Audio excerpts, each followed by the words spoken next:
What's up, guys? It's Max here, recording another video. This time I'm going to talk about the 5 most common outbound outreach mistakes that I see with agency owners in the market right now. So let's jump straight into it. So the first one, which I've talked about quite a lot, is lack of personalization in outreach. So when people talk about personalization, they often assume that it means, a personalized first line referencing something to do with the recent blog post or their website or something.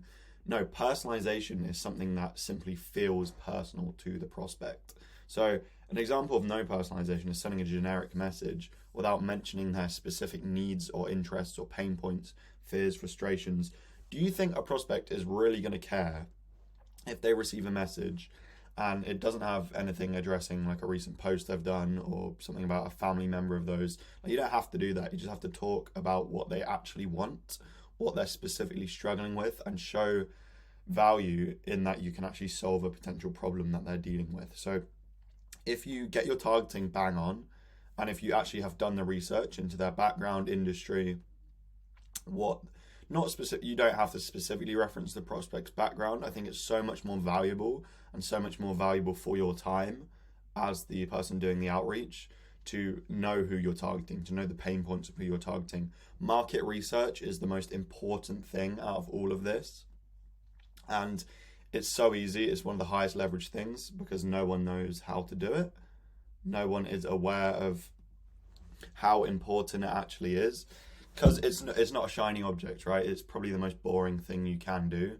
But honestly, you can use AI now to find out pain points, find out frustrations, and really dive in deep into the minds. This is where the highest results come from, but no one is doing this. So if you genuinely research the commonalities amongst who you're targeting and niche down into sub niches, you're going to get better results than most people doing outreach.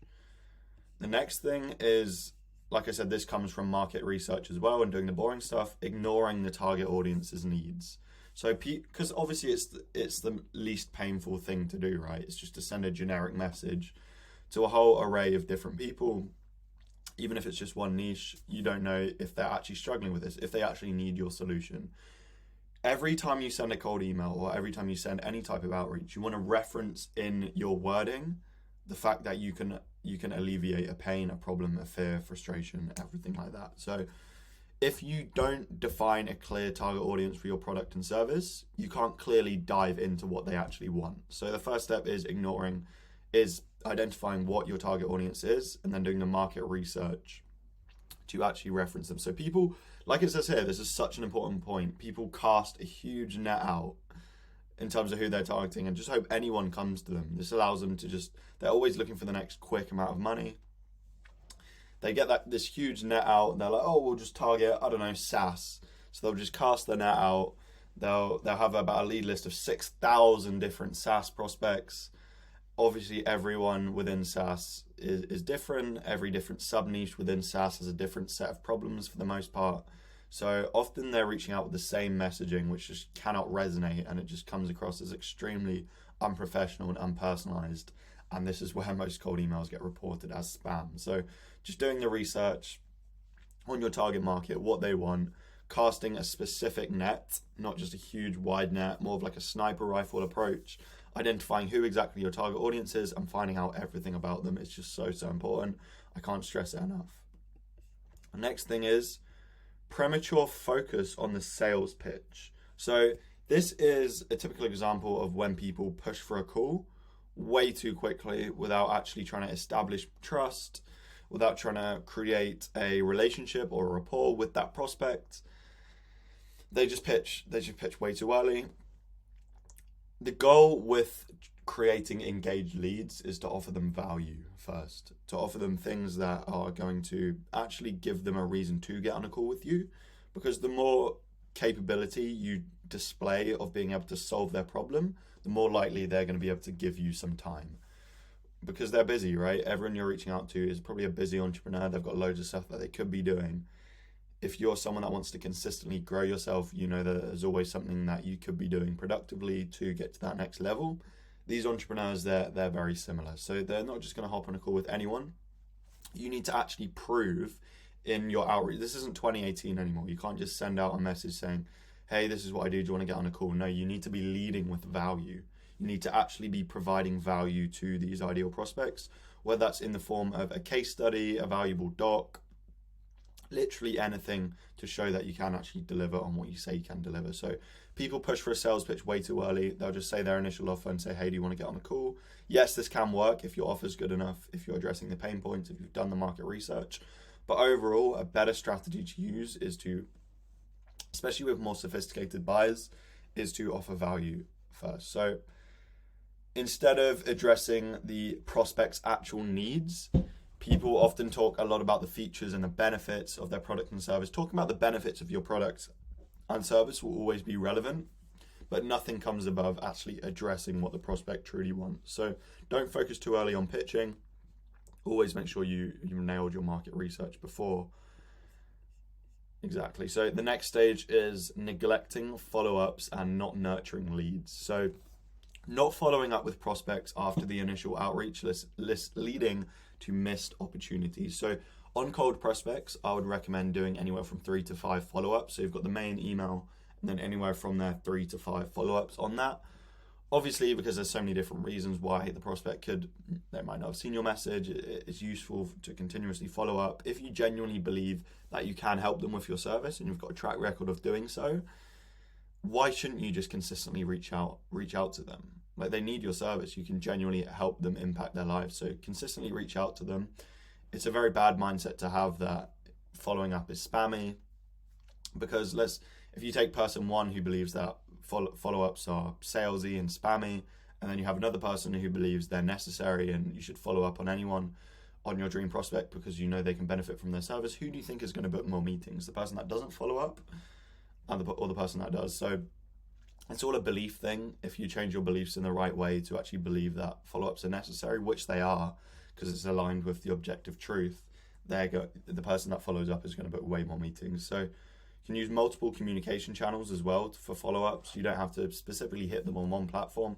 LinkedIn, email, phone, everything. There's so many different ways to follow up on prospects. So you want to nurture leads. So even when they've engaged positively with something you're doing, if they continue to ghost you and they're not responding, you want to consistently respond until they either say yes or no.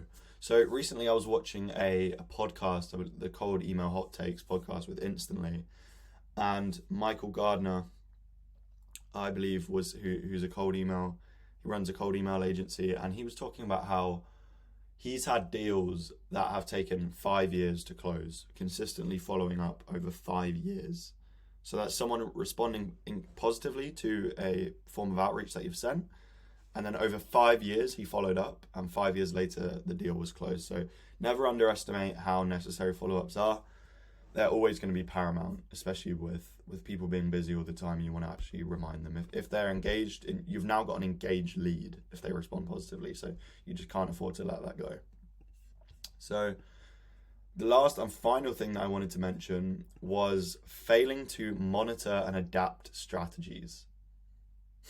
This is crazy. So people will find something that works. Maybe they'll do the testing in the first phase to analyze what's actually working, consistently adapt. But once they've found something that works, they'll just let it run, and they won't ever adapt on this.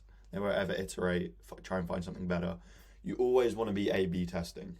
So you want to have the control email, which is something that stays the same, and then you want to create iterations of that control campaign. So you want to test one variable at a time. This is extremely important. So, for example, if you've got a cold email, you're testing 2 variations. You only want to split test something individual from those emails. So maybe that's the call to action you want to test. Maybe that's the subject line. So that way, if a test gets better results than another campaign, you know what specific element has caused it to get those better results. Because if you test 2 drastically different campaigns, how are you going to know what has caused campaign A to perform better than campaign B? So the key to this is knowing what is working, and that's how you get better at cold email. That's how you understand your target market, is knowing what specific elements and which wording resonates with them the most. And that's going to identify their target market. So neglecting to measure and analyze the effectiveness of outbound prospecting methods, so no one actually looks at the data, no one thinks, how can I get better on the data? If you've followed any sort of cold email tips or anything like that, you'll know that this is common knowledge. Like, people say this all the time, but actually putting it into practice and doing it consistently is so different to just hearing it. So the people that actually do this and follow every step here are just going to win. So people stick rigidly to a single prospecting approach without experimenting with different methods. So obviously this goes both ways. So you don't want to be going out there trying 1,000 different things. Oh, I'm going to try LinkedIn outreach here, I'm going to use this strategy, and then we're going to use another account on this strategy, and then we've got WhatsApp outreach, we've got SMS, we've got cold calling, all going at the same time. Their attention is split in 1,000 different ways. Especially when you're starting out with outbound prospecting, I would recommend sticking with one specific channel. So whether that's LinkedIn, email, calling, depending on where your niche is, and then getting really, really good at that specific channel, because otherwise your focus is too split. It becomes harder to consistently do that outreach and ritualize it, do it at the same place, same time every day. But yeah, I mean, people just get very, obviously that's one way if you go the other way and try everything, but the other way, like it says here, is sticking rigidly to one single prospecting approach and not trying anything new. So if you know, oh, I've got a consistent method that brings in one call a day and it's done so for the last, I don't know, month, you're not going to be able to run with that forever. Like, it's eventually going to be able to dry out. Like, your prospects' needs are constantly changing. The market is constantly changing. You want to consistently iterate your marketing efforts every single time. So you don't ever want to be running with one campaign and be like, okay, I'm just going to let this run now. No, never do that. You want to have campaigns constantly testing and being tested, even if they're not performing as well. If you test enough, you are going to find that golden formula. It's the scientific approach. Yeah, excuse me. So yeah, that's everything that I've got to talk about in this video. If there's anything else that you'd like me to talk about, any sort of videos, any topics that you'd like me to cover, just drop a comment down in the comment section, and I'll take a look and I'll probably record a video on it. So yeah, I mean, looks all good to me. If you are an agency owner who's doing above 50k a month and you have happy clients, you have existing testimonials, you have product market fit, and you're looking to prioritize growth in the next few months, then you can book in a no strings attached call with me in the description below. Don't worry, there's no crappy pictures on the first call or anything like that. It's simply just a call to go over what your problems are, what you're struggling with, and I'll provide a solution to help you, and I'm not going to pitch you anything. So also, if you're an agency owner below 50k a month and you want to have a chat with anything related to acquisition, there's a link below where you can book in a one-to-one call with me. So yeah, all the links are there. And yeah, thank you for your time. I appreciate it, and have a good rest of your day. Thank you.